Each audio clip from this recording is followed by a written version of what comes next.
जय श्री राम। बागेश्वर धाम के पीठाधीश्वर धीरेन्द्र कृष्ण शास्त्री जी के द्वारा हिंदू राष्ट्र के मांग के लिए एक पद यात्रा निकाला जाता है जो दिल्ली से वृंदावन तक के लिए होता है। इस पद यात्रा में उनको अपार जन समूहों का समर्थन मिलता है। लगभग 10 लाख समूह ने 10 लाख लोगों ने सम्मिलित होकर के उनको समर्थन दिया। चूंकि यात्रा हिंदू राष्ट्र के मांग के लिए था, इसलिए कुछ लोगों को दस्त लगना तो सुनिश्चित था। इसी बीच में उत्तर प्रदेश के पूर्व विधायक स्वामी प्रसाद मौर्य जी निकल करके बाहर आते हैं और मीडिया के सामने अनर्गल बातें करते हैं। उन्होंने कहा कि हिंदू राष्ट्र का मांग करना असंवैधानिक है और धीरेन्द्र कृष्ण शास्त्री को पकड़ करके जेल में डाल देना चाहिए। अगर हिंदू राष्ट्र का मांग कर सकते हैं तो खालिस्तान का मांग क्यों नहीं, सिख धर्म का मांग क्यों, सिख देश का मांग क्यों नहीं, बौद्ध देश का मांग क्यों नहीं और इस्लामिक देश का मांग क्यों नहीं। सबसे पहले आप बौद्ध धर्म अपना चुके हो। बौद्ध धर्म एक शांति प्रिय धर्म है। उस धर्म में जा करके इस तरह का बात करना, उनको उसमें अशांति फैलाना यह उचित नहीं है। बौद्ध धर्म अपनाने के बाद में भी यदि आप दलित हो तो बौद्ध धर्म अपनाना आपके लिए कोई मायने नहीं रखता है। बौद्ध धर्म के अनुयायियों को भी सोचना चाहिए कि ऐसा व्यक्ति हमारे धर्म में आकर के हमारे धर्म को बदनाम कर रहा है, तो ऐसे व्यक्ति को धक्के मार करके वहां से बाहर निकाले। सिख की मांग कही, इन्होंने सिखों को ऊपर बयान दिया, इन्होंने खालिस्तानियों को ऊपर बयान दिया। आपके बयान से खालिस्तानियों को कहीं ना कहीं प्रत्यक्ष या अप्रत्यक्ष रूप से उनको समर्थन दिया गया है। आपने सिखों की बात करी।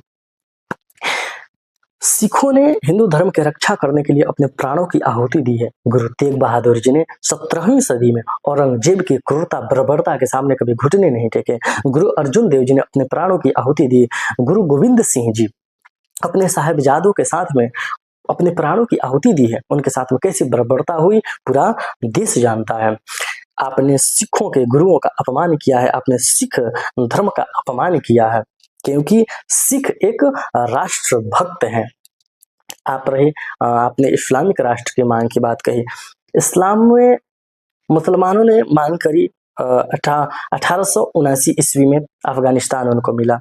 अफगानिस्तान में क्या हुआ, आप जिन दलितों के मसीहा बनने के प्रयास कर रहे हो, उन्हीं दलितों के बहन बेटियों के साथ में बर्बरता हुई। सबसे ज्यादा देश बंटने के बाद अगर कोई कटा है तो वह दलित है। आप दलितों के बहन बेटियों के ऊपर पैर रख करके आप राजनीति करते हो। आप दलितों के अस्तित्व के साथ में खिलवाड़ करते हो। दूसरा देश बना 1947 ईस्वी में पाकिस्तान। पाकिस्तान में जब बंटवारा हुआ तो बहुत सारे दलित वहां गए जो देश बंटने के बाद कटे। सबसे ज्यादा पाकिस्तान में यदि कोई कटा है तो वह दलित है, लेकिन आप उनके खिलाफ नहीं बोलोगे क्योंकि वह आपके फूफा जी लगते हैं। उसके बाद में 1972 ईस्वी में पाकिस्तान से बांग्लादेश अलग हुआ। सबसे ज्यादा बांग्लादेश बनने के बाद में अभी क्या हुआ, वहां पर हिंदुओं के साथ में बर्बरता हुई। हिंदुओं में सबसे ज्यादा अगर कोई कटा है वहां पर तो वह दलित है, लेकिन आप उनके खिलाफ नहीं बोलोगे क्योंकि वह आपके फूफा जी लगते हैं। जितने भी इस्लामिक देश हैं, चाहे आप पाकिस्तान देख लो, बांग्लादेश देख लो, अफगानिस्तान देख लो, सीरिया देख लो, ईरान देख लो, इराक देखो, बम ब्लास्ट, तो आटे के लिए तरस रहे हैं। क्या मिला उनको? आपने सिखों का अपमान किया, आपने बौद्धों का अपमान किया, आप बाबा साहब भीमराव अंबेडकर का अपमान किए, क्योंकि बाबा साहब भीमराव अंबेडकर जी ने संविधान के प्रथम पृष्ठ पर ही राम दरबार को रखा था और आप हिंदू देवी देवताओं का निरंतर अपमान करते रहते हैं, जिससे आप बाबा साहब भीमराव अंबेडकर के आत्माओं को दुखी करते हैं। हम थोड़ी सी प्रकाश डालते हैं आपके बायोग्राफी पे। आप अपनी राजनीति सीखने के लिए कहां कहां नहीं गए। आप सबसे पहले 1991 में 1991 से 96 तक आप जनता दल में रहते हैं। 1996 से 2016 तक आप बीएसपी में रहते हैं।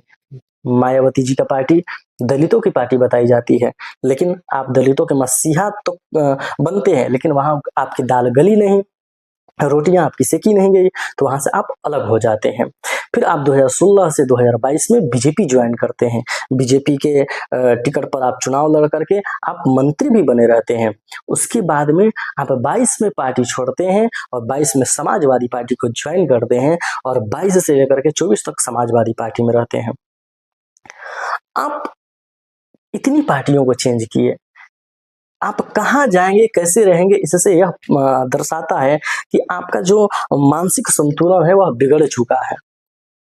आपका मानसिक संतुलन बिगड़ चुका है। आपको राजनीति छोड़ करके कुछ दिन अपने मस्तिष्क की इलाज करानी चाहिए।